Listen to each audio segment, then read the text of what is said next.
আসসালামু আলাইকুম রহমতুল্লাহি ওবারাকাতু। ও বোন, তোমাকেই বলছি, আজকে তুমি বেপরদা হয়ে চলছ, আজকে তুমি তোমার এই রূপ যৌবন দেখিয়ে চলছ।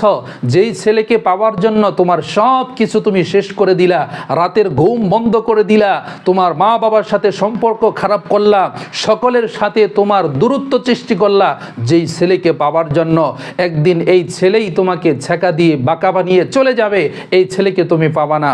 এখনো সময় আছে, ইসলামের পথে ফিরে আসো, আল্লাহকে মানো, রসুলের তরিকা অনুযায়ী চলো। যার জন্য তোমার সৃষ্টি হয়েছে তাকে তুমি এমনিতেই পাবে, আর যার জন্য তোমার সৃষ্টি হয় নাই, হাজারো চেষ্টা করলে তাকে কিন্তু পাওয়া যাবে না। বোন, তোমাকে বলছি, আসো, ফিরে আসো তোমার রবের দিকে।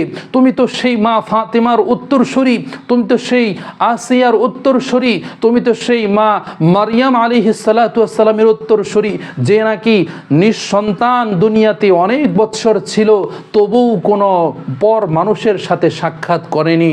সন্তান আল্লাহ পাক বাবা ছাড়া, পিতা ছাড়া সন্তানের ব্যবস্থা তাকে করে দিয়েছে। প্রিয় বন্ধুরা, আসুন আমরা ইসলাম মোতাবেক চলার চেষ্টা করি। আমাদের চ্যানেলটি সাবস্ক্রাইব করবেন। ধন্যবাদ।